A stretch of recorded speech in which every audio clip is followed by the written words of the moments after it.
Next one, elbows, and then let's do wrists after that. Okay, your elbows. Your elbows have 4 functions.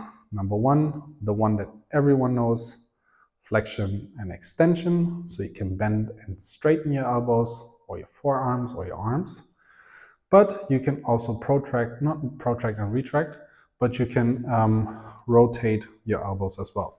So this might be a little bit confusing to hear in the beginning, and it might be a little bit confusing to understand as well.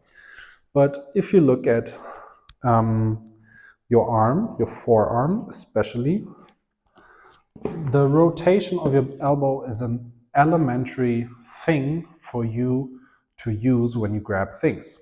So when you extend your arm and you do this, you're basically rotating from your elbow. Yeah, because when you feel the bones, you have 2 bones inside your forearm, which kind of go parallel. You can really feel them switching kind of places when you rotate your forearm. So you're not just rotating your wrist, because your wrist couldn't switch or flip if your forearm and the 2 bones in your forearm wouldn't move. So that is a rotation in the elbow. Also, it's not a rotation in the shoulder because your upper, like your biceps and the upper part of your arm is not moving. So you're really moving in a rotational movement in the forearm. And we do that all the time when we grab things. For example, when we eat, or when we use a screwdriver, for example, this rotation is an elementary thing. Yeah, we don't think about it a lot, but it's really elementary. So if you think like, oh, well, I'm rotating from my shoulder, you don't, because that would be this. So imagine you would pick everything up with a rotation from your shoulder that would look like this. But sometimes we're just grabbing things without rotating anything here. Okay? So in order to train that, that's exactly what we're doing. So I want you to focus on a sensation that is probably new. You have those 2 bones in your body, and imagine there's a line, good. I learned that just from a student that was in my class. So if you put your forearm on the ground like this, so your palm facing the ceiling, now the rotation in your forearm is basically this movement. So you're flipping your hand. Now what you see is I'm flipping basically my hand over my pinky finger. Okay, I'm not rotating it around and keeping it at the same spot as you see here. I'm flipping it to the side. That's the same motion we want to have when we do the exercise. So it's about flipping it, not rotating it. So what you want to do is you have the 4 functions. So you want to start an extension, full extension, like really extending your elbow. And then you want to squeeze up, go into flexion. And at the same time, you want to go into external rotation of the elbow, so opening that up.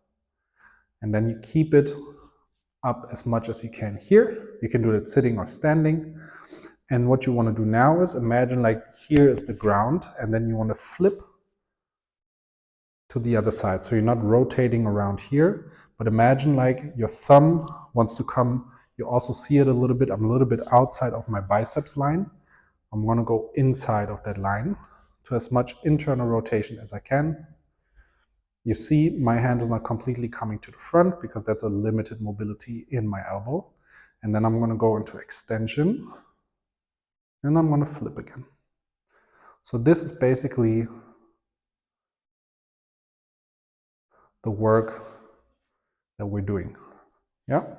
So flexion, rotation, extension, rotation, flexion, rotation, extension, rotation. And as you see, I'm trying to keep my biceps in the same position. So you can keep your elbow, for example, glued to your rib cage. Good. I hope that makes sense. You can do both at the same time. Again, it has benefits and the opposite of benefits. If you do both things at the same time, you can also just focus on one at a time.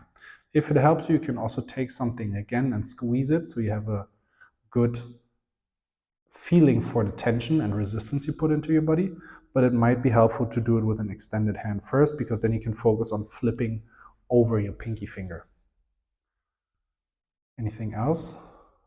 I mean, compensations are basically that you try not to rotate from your shoulder, but as soon as you put your arm and tuck it in, that should take it out, because you would have to do this, and that's very obvious, a rotation from the shoulder joint.